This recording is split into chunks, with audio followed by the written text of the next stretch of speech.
हाँ तो बताओ क्या करोगे, बताओ। हम एक्सपेरिमेंट करने जा रहे हैं स्प्राइट से।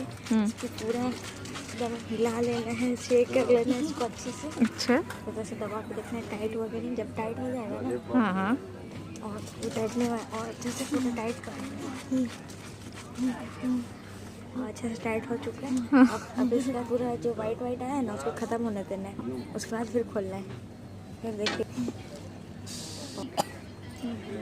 और इसको खोलते हैं और इसमें सारा निकल चुका है वो। हाँ। बीज हट चुका है। इसको खोलते हैं। अब इसके अंदर से ना धुआं निकलेगा। देखिए अच्छे से देखिए।